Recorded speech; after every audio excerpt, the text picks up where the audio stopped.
I agree with you. That is my biggest problem with this. Raquel. Oh, it's such a bad move. You could have, right. You could have done a book.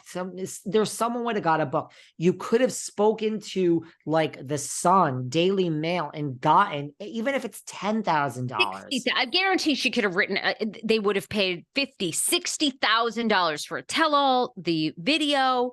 And she says, I wanted the longer form. Again, right. Listen, Ariana didn't miss a beat. She's so heartbroken. She's all over making money. Tom is touring with the most extras. We'll get into Sheena Shea's follow-up to Good for Gold. Sheena now has a song about it. Like, okay, that's no power to you. I am sitting here before people because I'm getting paid. I love everybody that listens more than my friends. We already established that. I lost friends. I love Sarah. I love my job. I don't know if I would do this now 4 years in for free. I truly don't think I would. I really don't. But I love everyone. At least I'm honest about it. And so that's the thing. It's like, Raquel, why didn't you she says a podcast, right? Start your own podcast. Call it In My Words or whatever, surviving, whatever it is. And the first episode, do the fucking 3 parts. If she came to David and Sarah, that's what we would have said. Well, we would have also gotten her on this podcast and made our own money. But I mean, this should have been your first episode. So it's that is my thing. It's just, my heart does break for her. Come bring the hate on. Everyone is cashing in. I mean, you watch Lisa Vanderpump on the street. She wasn't followed by TMZ like this for years. Okay. Like, no, Schwartzy's, they're followed. It's the same guy and the same girl. You listen to the voice. It's always the same guy and this whole cast is being followed. It's not that hard. You walk out of Pump, which is still opening. It's opening next to Tom Tom. Or you walk out of Pump or whatever. It's opening next to Star, wherever it is. You walk out of one of them. You live in West Hollywood. I mean, you don't live in West Hollywood. Yeah, you go to the other one. Right. And so to get these people going from one Vander to the next, it's not that hard. I mean, they followed Lisa Vanderpump for miles. She's loving this executive producer Vanderpump. I mean, she probably called TMZ. Probably. I mean, that is like the insight. We give you all the scoop here on Behind the Velvet Rope times Sarah Fraser show. That is the thing. But David and I know many a paparazzi. I've had them on my show. Call.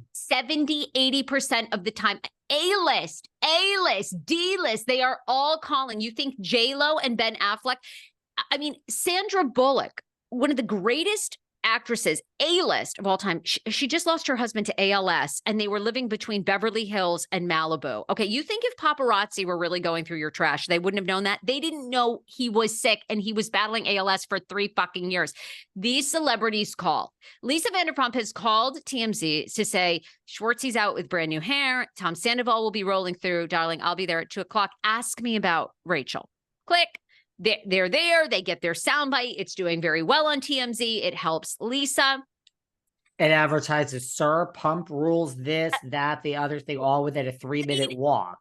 Coincidentally, Lisa is standing outside of her restaurants, while the paparazzi, they're coincidentally, I mean, give me a break.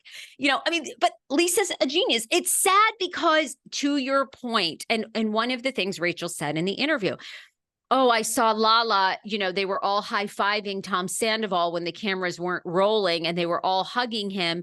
And then the cameras were rolling and they were angry at him. Yes, because they all get it. They get that this show would have been toast if it wasn't for you two. And it is sad. It's like, I think I will DM her and just say, do you need another manager? Because even now, I mean, hope is not lost. She could still frig, I would write a book, or the recovering mistress, how to. We're going to both DM her. This is our DMs to Raquel Leviss. I agree with you. I want her to make so much money. It is pitiful. And it's sad that she would give it to. And actually, like I said, I walked away from that 3-part. This is what's crazy with Bethenny. I love her, then I hate her. I didn't have any animosity like a lot of people in the public does towards Bethenny, because Bethenny was telling the truth. They reached out to Bethenny. We all would have done the same. Rachel's team had reached out to us. Should we be loading up on ads? And, we would have flown to Arizona. We would have flown to Arizona 100%. So you can't blame Bethenny for that. No, I really don't. I think it's just that. It's just like the bigger picture of like, man, you could have gotten a cash grab, like, Oh. and I mean, Bethenny says, I'm not done with her. I'm going to help her. How? I mean, are you right? Maybe she'll produce the podcast. I mean, look, can Raquel do a podcast like you and I do independently? No, but there's 8,000 podcast companies, which I assume are now calling her. Like, she's not canceled. People will listen. And she came across, I thought, very, calm and cool and collected. But right, I just think this open promise of money from Beth. Look, Bethenny is all about Bethenny. She's told us in that there was a little bit of a slant to the interview, right? There was a little bit of a slant that it all comes back to reality reckoning and her, but she tells us a million times she's the number one richest housewife to ever do it. She played the game better than anyone. I guarantee you, if a check transferred from bank accounts or was handed to Raquel, Bethenny would be like, she would have done it on air. You have gotten no money here is $5,000, $10,000. She would have done it on air. She would have cried. Raquel would have cried. Bethenny would have said, capture that, get the cameras off. There's no money that she gave her. It would have been captured, or at least now she would say, I gave her this much money. Fuck all of you. Here's the canceled check. This is true. Yeah. And I mean, I think the other saddest part of this interview is Rachel is not going back to, the show, to Vanderpump Rules. I mean, honey, this is, and what's hard is this is why I really want to reach out to her, because I've been there, as someone 41, and Rachel's how old? 28, 27? Yeah, 28. I've made this mistake with the Kane show, with being on a #1 radio show of the entire East Coast and was on its way to being syndicated. I had a very good entertainment attorney. Of course, Kane had a lot of mental health issues, which made it very difficult. I don't know if I could have stayed, but in hindsight, I should have worked it more to my advantage. She should be back on that show.